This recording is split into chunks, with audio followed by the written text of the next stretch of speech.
I said, "Are you happy?" And she said, "I have a certain peace of mind." From the outside, it looked like a dream come true. A shy swimmer from South Africa meets a royal prince, falls in love, and becomes a princess. That's what the headlines said. That's what the photos showed. But behind the smiles, something was wrong. Very wrong. Charlene didn't look like someone stepping into a happy new life. She looked like someone quietly holding her breath. At every royal event, she smiled for the cameras. She waved and stood beside Prince Albert. But people started to notice her. Eyes didn't shine. Her smile didn't last. Her body looked stiff, like she didn't want to be there. And sometimes, she just disappeared altogether. No explanation, no warning, just gone. This wasn't the life she thought she was signing up for. She wasn't marrying just a man, she was marrying a role. And that role came with rules, pressure, and endless comparisons. The press kept calling her the new Grace Kelly, but that wasn't a compliment. It was a warning. Because Grace Kelly had also left her home, her dreams, and her freedom to live behind palace walls. And now Charlene was being told to do the same. She never caused a scene. She didn't fight or scream. Instead, her resistance came in silence. Missed events, short answers, empty looks. And then, one day, when someone asked if she was happy, she didn't lie. She didn't pretend. She said just 4 words. "I've found peace." But what kind of peace was that?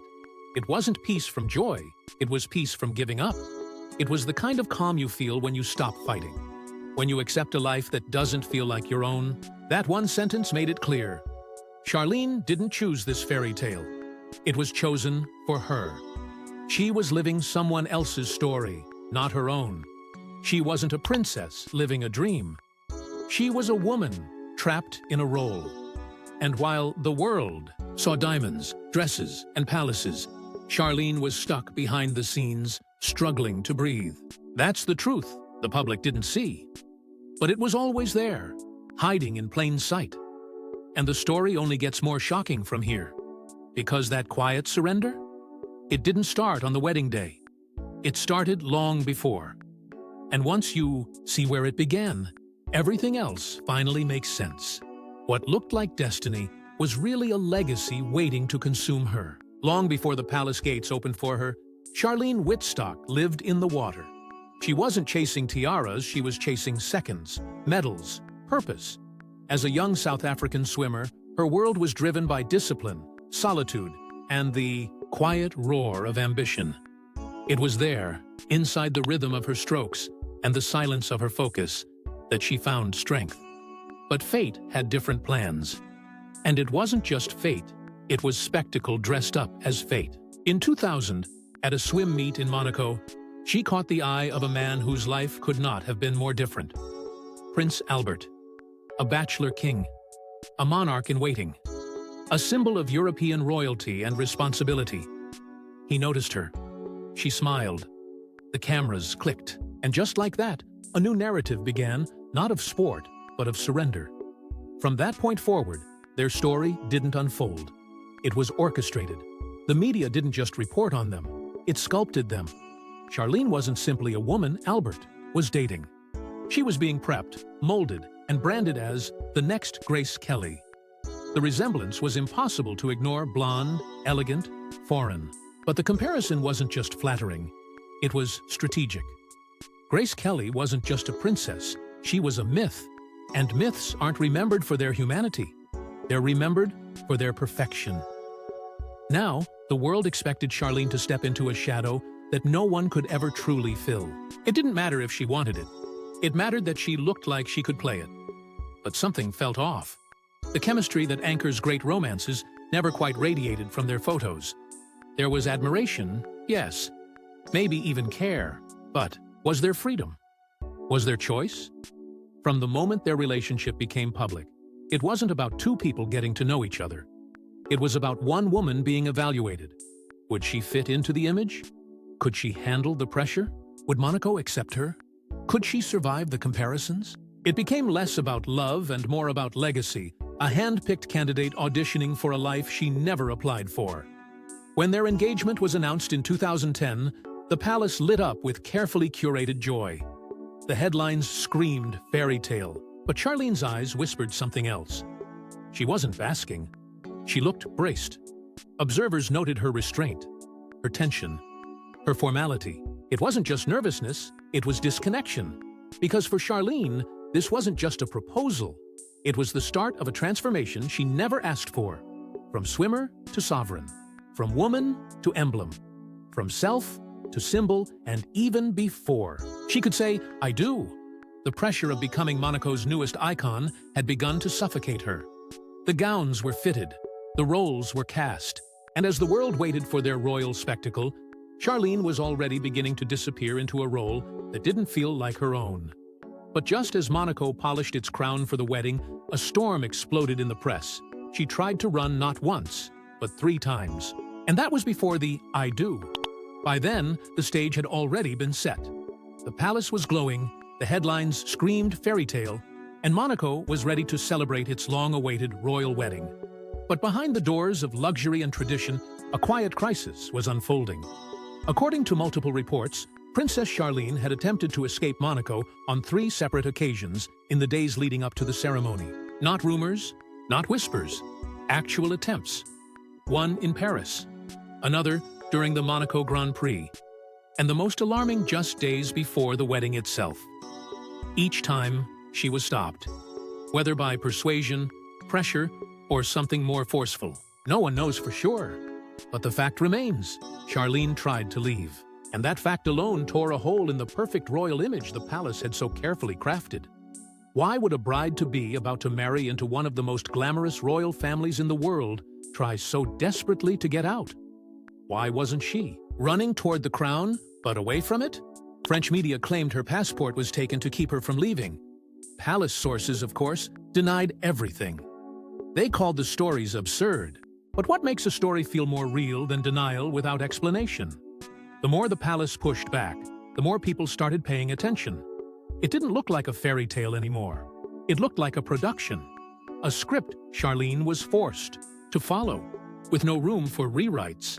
And then came the wedding. A 3-day spectacle, packed with royalty, designers, celebrities, and photographers from around the globe. The kind of event that should feel like a dream come true. But when Charlene walked down that aisle, she wasn't glowing. She wasn't smiling. She was crying. Slow, painful tears that didn't match the celebration around her. These weren't tears of joy. They were tears of fear, of loss. Of a woman who looked more like she was walking into a trap than into a new chapter of her life. Standing next to Prince Albert, dressed in one of the most expensive gowns ever worn, Charlene didn't look triumphant. She looked trapped. Cameras captured it. The world saw it. And still, the palace insisted everything was fine. But you can't fake pain that raw. You can't choreograph a moment that haunted. What the public witnessed was the performance of a lifetime. One designed to hide the truth in plain sight. Because while Charlene waved to the crowd and smiled for the photos, her eyes told a different story. One of quiet resistance. One of broken trust. One of a woman holding herself together in front of millions, even as her heart screamed behind the silence. And just when it seemed nothing else could shake this royal facade, Albert's past came crashing through. Not in whispers this time, but in headlines that changed everything. A child. A secret. A betrayal too recent to ignore. Just weeks before the wedding that had all of Monaco buzzing, the royal fantasy began to crumble, and it didn't take long for the cracks to show. A woman in Brazil came forward with a bombshell. She claimed that her daughter, now around 8 years old, was fathered by Prince Albert. But what made this different from past rumors was the timing. This child, according to her, wasn't from Albert's wild bachelor years. She was conceived during the early days of his relationship with Charlene. And if that was true, this wasn't just a scandal, it was a direct hit to everything Charlene thought she knew. This wasn't Albert's first paternity controversy. He had already acknowledged 2 other children from previous affairs. One in the United States, another in France. But those were old stories, pieces of a past Charlene might have been willing to overlook. This new revelation wasn't buried in history. It was alive, present, and it dropped like a grenade in the final stretch. Before their wedding, suddenly, the woman who had already tried to flee Monaco was now being asked to stand beside a man who may have betrayed her trust at the most critical moment of their early love. And just like that, the fairy tale lost its shine. The palace went into defense mode. Lawyers moved fast. Public statements were released calling the claims false, designed to damage the prince's reputation. But they didn't offer proof, no public DNA test, no transparent investigation. Just strong denials. And the world was left wondering, if there was nothing to hide, why all the silence? For Charlene, this wasn't just another royal mess. It was personal. If the child's existence overlapped with their courtship, then everything she had believed the relationship, the proposal, the story she was told suddenly shifted. Her public smile became tighter, her posture more guarded. She didn't speak out, but her face said everything. This wasn't a woman swept up in wedding excitement. This was someone drowning in quiet betrayal. Her presence changed. The sparkle was gone. She walked through public duties like someone bracing for impact. The love story that the palace worked so hard to sell had now become a painful performance. She wasn't just wearing a wedding gown, she was carrying the weight of doubt, humiliation, and unresolved truth. And still, she kept going. Because walking away now meant walking away from everything. But the damage was already done. Even if the child's claim was never proven, the emotional fracture was impossible to repair. This wasn't just about infidelity. It was about trust broken at the very moment she needed it most. Her silence screamed louder than any official denial could ever quiet. And what followed wasn't a confrontation, it was something far more disturbing: disappearance. She was there one day, gone the next, and no one knew why. In 2021, just as the storm of royal pressure seemed to reach its peak, Princess Charlene vanished from Monaco. The official story? A simple trip to South Africa for charity work. A short visit. Nothing unusual. But weeks passed, then months, and the silence only grew louder. The palace insisted she was suffering from an ear, nose, and throat infection. They said she couldn't fly, that she needed time, rest, healing. But the timing was too perfect, and the details too vague. Because what illness takes a royal away for 6 months, without a single appearance, on the exact year of her 10-year wedding anniversary? The public wasn't buying it. Not anymore. This was no ordinary absence. No pre-planned retreat. This was a disappearance wrapped in questions. Where was she really? Why wasn't she coming back? And more importantly, did she even want to? The longer she stayed away, the more people began to see through the polished statements. This wasn't about recovery. This was about escape, about distance, about a woman pulling away from a life that never felt like her own. And when July arrived, the very month that should have marked a decade of royal marriage, there was no celebration. No photo, no joint statement, nothing. Charlene remained in South Africa. Albert stayed in Monaco, attending events alone, his children by his side. His answers to the press short and controlled. "She'll be back soon," he repeated. "She's resting." But the smile behind those words didn't reach his eyes, and his presence, without her, said more than any denial ever could. Charlene's image began to fade. Fewer photos, fewer updates. The media began calling her the missing princess. Some wondered if she was ill. Others believed she had finally found a way out, quiet, strategic, and on her own terms. But no one really knew. And that was the most unsettling part. A princess, married into one of the most famous royal families in the world, had vanished. And all the palace offered was silence. Every now and then, a blurry image surfaced. A photo here, a clip there. But she didn't look like herself. She looked thinner, withdrawn, distant, like someone who wasn't recovering but unraveling. And still, no real explanation came. Just the same rehearsed lines, repeated like a broken record. Then, without warning, in November, she returned. Just like that. But this wasn't the Charlene Monaco remembered. Because what people saw was not recovery, It was transformation. She returned, but not as the woman who left. When Princess Charlene stepped back into Monaco in late 2021, the world expected a reunion, a healing, a carefully managed return to the throne by the side of her husband. But what they got instead was a shock. She didn't come back to resume her royal duties. She came back changed physically, emotionally, and unmistakably distant. This was not the graceful, composed princess who had been carefully molded by palace protocol for over a decade. This was someone who had been through something deep, something raw, something that could no longer be hidden behind designer gowns or forced smiles. Whispers began to swirl, not from tabloids, but from sources disturbingly close to the crown. The palace claimed she needed more time to rest, more time to recover, and sent her away again. But this time, the destination wasn't Africa, it was Switzerland. Not a hospital, a private clinic, a facility known for treating high-profile patients suffering from extreme emotional burnout, trauma, and deep psychological exhaustion. No photos, no updates, only the palace insisting that she was safe and getting the care she needed. But no one could ignore the truth anymore. Whatever had happened to Charlene behind closed doors wasn't just stress. It was something that broke her and forced her to rebuild from scratch. And when she finally re-emerged again months later, everything about her was different. Her posture, her fashion, her presence. Gone were the soft pastel gowns and careful hairstyles meant to echo Grace Kelly. In their place were sharp cuts, strong silhouettes, and eyes that no longer looked for approval. She didn't need anyone's permission anymore. She no longer dressed for Monaco. She dressed for herself. Even the way she stood beside Albert had changed. She no longer leaned in, no longer smiled at nothing, no longer played the part of a royal wife keeping up appearances. The distance between them was visible and deliberate. She began attending fewer events, speaking even less, refusing the typical royal scripts handed to her by palace aides. She didn't lash out. She didn't accuse.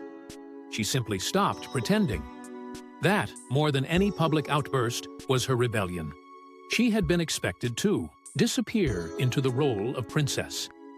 But now, she had chosen a different kind of disappearance, the kind where you remain physically present, yet refuse to be emotionally owned. And in that silence, the world finally heard her. Charlene's quiet resistance was louder than any tabloid headline. Her refusal to perform the fairy tale was a rejection of the system that had silenced her for years. She stopped being the figure the palace designed and became someone far more dangerous to tradition: authentic, honest, untouchable. Now, even, the royal structure around her began to shift, and no one was ready for what came next. This wasn't just a marriage anymore. It was a contract with no warmth left. The romantic illusion had finally burned out, and what remained was cold formality. Charlene wasn't pretending anymore. She wasn't showing up for every royal engagement, smiling through clenched teeth, or clinging to a script written by someone else. For the first time in years, she was saying no. No to staged events. No to public appearances that served only the crown, not her well-being. No to being a prop in a royal fantasy. And the palace noticed. So did the press. And most of all, the public. The change was impossible to miss. When she did attend events, her demeanor was different. She no longer stood close to Prince Albert. They rarely looked at each other. There was no eye contact, no shared whispers, no affectionate gestures. They weren't a couple anymore. They were co-workers, side by side in photographs, yes, but worlds apart in everything else. Charlene walked with purpose, not with submission. Her expressions weren't soft. They were still, focused, detached. Behind closed doors, the truth was unraveling even faster. Insiders began whispering what many had suspected: Charlene had drawn a line. She was done playing the perfect princess.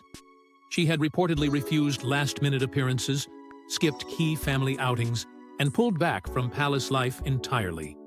She wasn't being rebellious. She was being clear. Her life was no longer up for negotiation. And slowly, she reclaimed something no royal protocol could control: her time, her energy, and her identity. More than a princess, she was now a mother first. And that became her anchor. She spent more time with her children, Jacques and Gabriella, away from cameras, away from spectacle. Her focus shifted from monarchy to motherhood. And with that came a quiet transformation. She wasn't fighting the palace anymore, she was simply moving around it, reshaping her place without needing approval. It wasn't loud, it wasn't messy. It was quiet, powerful, and deliberate. And that silence echoed louder than ever. People began to ask, was a separation next? Had Charlene already emotionally exited the marriage? Some insiders claimed the two were living almost entirely separate lives. Others insisted the palace was desperately trying to hold the image together. For Monaco's sake, not for Charlene's. But no official word came. Just more silence, more distance, more signs that the bond between prince and princess had become more duty than devotion. The palace still posed them together when needed, still released carefully curated family photos. But the illusion was crumbling, because Charlene had changed the rules. She was no longer bending to fit the crown, she was standing tall, reshaping what it meant to be royal in a world that expected her to vanish. But what about the crown? What about her children? That's where the story takes an even deeper turn. She may stay in the palace, but she's no longer part of the fairy tale. The illusion is gone. The staged perfection, the scripted smiles, the crown polished for the cameras, it no longer defines her. What Charlene has done is far more rare than escape. She's stayed, but on her terms. And in doing so, she's rewritten the role of the modern princess. No longer silent, no longer submissive, no longer trapped in the glass box of expectations. Instead, she stands quietly, fiercely, beside the one thing that matters most, now her children. Jacques and Gabriella are no longer just heirs to a royal legacy. They are the compass Charlene now follows. Her time, her energy, her focus, it's all shifted toward them. In public, she appears less often, but when she does, she stands with a presence that cannot be ignored. She doesn't need to speak. Her actions say everything. She's a protector now, a mother first, a woman who chose not to run, but to stand still and rebuild what she could from the inside out. And somehow, without press tours or emotional interviews, her silence has become her most powerful voice. She doesn't campaign. She doesn't correct the narrative. She doesn't plead for understanding. But people have started to see her differently, not as a disappearing royal, but as a woman who survived the kind of invisible suffering that most would have crumbled under. Her face may still appear in palace portraits, but the rules she now lives by are her own. Behind the palace gates, insiders whisper about what's really going on. Some believe Charlene and Albert have reached a quiet, strategic agreement, one built not on love, but on structure. A new version of royal life where the marriage remains intact in name, but separated in spirit. They still appear together for key events, still release family photos. But the connection is gone. What remains is co-parenting, stability, a managed distance for the sake of their children, and perhaps the country. Still, the world watches, but not with pity, not anymore. With curiosity, with admiration. Because in a world where so many royal women have been broken by the system, Charlene bent but didn't disappear. She reshaped herself in silence, without drama, without scandal. And in doing so, she exposed a side of the monarchy rarely seen: the quiet war behind closed doors, and the cost of choosing survival over surrender. People don't ask if she's happy anymore. They ask what she'll do next. Because whatever Princess Charlene chooses to do next, one thing is certain. This time, it will be her decision.